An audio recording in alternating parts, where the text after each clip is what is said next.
સગાળસા છે સંગાવતીની હામું જોવે છે અને સંગાવતી છે એ સગાળસાની હામું જોવે છે કે હવે આને આપણે મારવો કોને.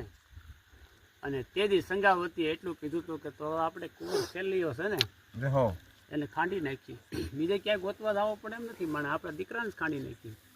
પણ બરોબર એમ કહેવાય કે શેલીઓ છે એ રિહાળે ભણવા ગયો છે અને અહીંથી હમાસર મોકલ્યા છે કે શેલિયાને મોકલો. એની માં બોલાવે છે, સંગાવતી બોલાવે છે, એના મા બાપ બોલાવે છે, એવા હમાસર સંદેહો મોકલ્યો.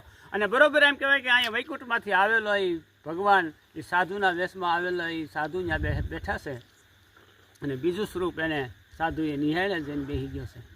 અને હમાસર મળ્યા કે શેલિયા તને તારી માન તને તારા બાપ બોલાવે છે.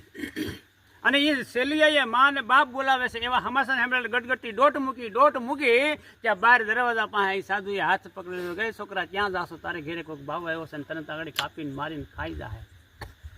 મૂકી ગયો મારું બાવડું. શેલિયાએ કીધું કાપી નાખે મારી નાખે તો મારો બાપ છે, એ મને મારી નાખે તો મને કબૂલ છે. બાવડું મૂકી ગયો. સાધુ થઈને તમે મને આવી શીખામણ કહો છો કે સંતોનો સ્વભાવ છે એવો, એ જનેતાની ગોદ ના જેવો. એક ડગલું મેં તો આગળ ભાળ્યા જનનીથી જગ સંત, એક ડગલું મેં તો આગળ ભાળ્યા જનનીથી જગ સંત. પણ માત સુવરાવે ને સંત જગાડે એ તો વેળવી દે ભગવાન સંતોનો. એ સંતોનો સ્વભાવ છે એવો, જનેતાની ગોજ ના જેવો, જનેતાની ગોજ ના જેવો. એ મારી નાખે તો મારા મા બાપ છે, મારે જવું પડે એમાં કોઈ છૂટતો નથી. અને અહીંયા બરોબર એમ કહેવાય કે શેલીઓ આવી જાય છે અને પોતાને સાધુને ખબર ન પડે એમ પોતાના દીકરાને ખાંડણિયામાં ખાંડે છે. પણ એ બરોબર એમ કહેવાય કે ખાંડણિયામાં ખાંડ્યો એ ઓસરીમાં બેઠેલા સાધુને ખબર પડી કે એના દીકરાને માર્યો છે, ખાંડ્યો છે. પણ સાધુએ એની હારે બોલી કરીશું કે હું તમારા આ મટરનું ખાય, આ તમારા છોકરાને તમે મારી નાખો છો, પણ એને હું ખાય ખરો, પણ તમે એને ખાંડતા હો તે હરખનું મોઢું રાખવાનું. આજ કોણ જનેતા આવી હોય કે પોતાના દીકરાને ખાંડતી હોય ને એના મોઢામાંથી દાંત નીકળે, આંગુડા પડે, પણ તોય સંગાવતી અને સગાળસા છે એ ખાંડતા જાય છે અને હરખના દાંત કાઢતા જાય છે. પાછું સાધુએ એ પણ કીધું કે તમારા લગ્ન થયા અને ત્યારે તમે હોળે શણગારે સજાતા એ પોશાકમાં તમારે એને ખાંડવાનો છે. એમાંય પાછું હઠ કરી સાધુએ એ પોશાકમાં જ તમારે એને ખાંડવાનો છે. એ લગ્નના વસ્ત્રો જે પહેર્યાતા એ વખતના એ સજાગમાં તૈયાર થયા, હોળે શણગાર સજી અને શેલિયાને પછી ખાંડણિયામાં ખાંડ્યો. અને પછી એમ કહેવાય કે પીરહાણો હોય શેલીયો. અને બરોબર એમ કહેવાય કે સાધુને કીધું કે લ્યો સાધુ હવે જમવા બેહો. અને તેથી શેલિયાને ખાંડેલું એનું માંસ મટન એનું શાક બનાવી અને તેથી બાવલિયાને પાસે ભાણામાં ધર્યું. તેથી વૈકુંઠમાંથી આવેલો એ સાધુએ એટલું કીધું કે હું એકલો નથી જમતો, કોઈક તમારા ઘરમાં નાનું છોકરું હોય બેહાડો મારી હારે તો હું જમું.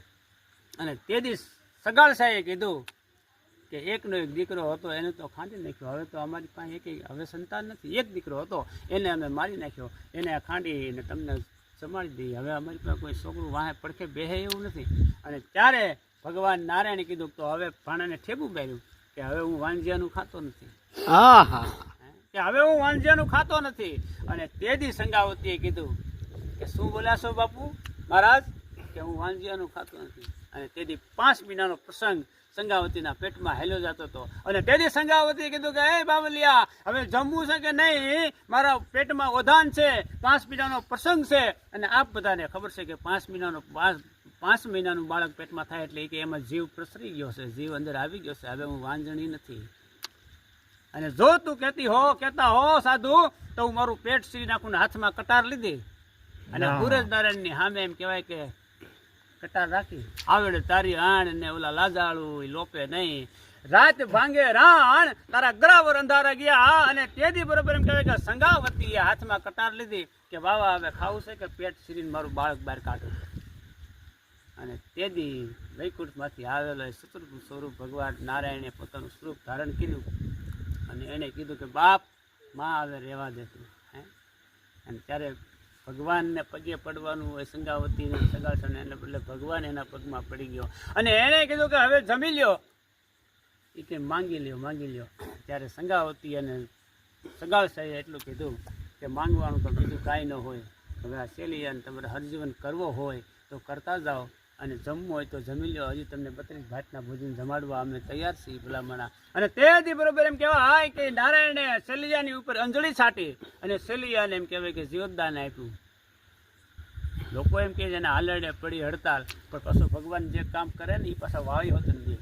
અને બરોબર એમ કહેવાય કે તેથી એને જીવતો કર્યો શેલિયાને, અને શેલિયો જીવતો થયો. શેલિયાને જીવતદાન આપે છે. અને ત્યારે મેં એનું હાલરડું ગાય છે. તારા હાલરડે પડી હડતાલ કુંવર શેલિયા, તારા મા બાપ વાટ જોવે છે, તારા હાલરડે પડી હડતાલ કુંવર શેલિયા. ત્યારે સંગાવતી અને સગાળસા શું કહે છે કે ઘર નમ્યું તો ભલે ને નમ્યું, પણ તું કાંઈ નમો ઘરનો મોભ, પણ તારા હાલરડે પડી જોને આજ હડતાલ.